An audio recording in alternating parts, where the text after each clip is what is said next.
તો ગાંધીનગર ખાતે મુખ્યમંત્રીની ઉપસ્થિતિમાં એમઓયુ કરાયા। સાયન્સ એન્ડ ટેકનોલોજી વિભાગ દ્વારા એમઓયુ કરાયા। બેન્કિંગ ફાઇનાન્સ સર્વિસ માટે આઈબીએમ સાથે એમઓયુ કરાયા। ઇન્સ્યોરન્સ એઆઈ ક્લસ્ટર માટે પણ એમઓયુ કરવામાં આવ્યા છે।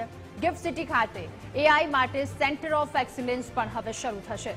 માઇક્રોસોફ્ટ અને નાસ્કોમ સાથે સેન્ટર ઓફ એક્સિલન્સ શરૂ કરવા માટે એમઓયુ કરાયા। વિદ્યાર્થીઓને તાલીમ સહિતની તબીબોની બાબતોની પણ શરૂઆત કરવામાં આવશે।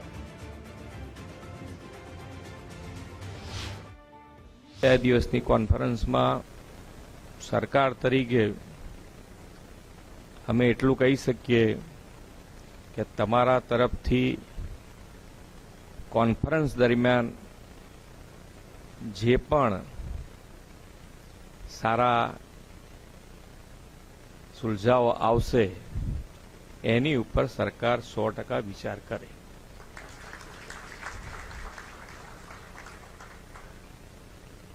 અને દરેક વસ્તુ ધીમે ધીમે તમે જુઓ તો અર્બનાઇઝેશન તરફ વળ્યા ખરા।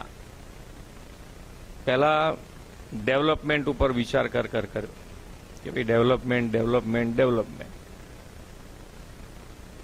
લિવેબલ માટે ઓકે, પણ લવેબલ કેવી રીતે થાય એના ઉપર હવે બધાનું મગજ ફોકસ થયું કે આ ભાઈ લવેબલ બનાવવું પડશે, એકલું લિવેબલ નહીં ચાલે।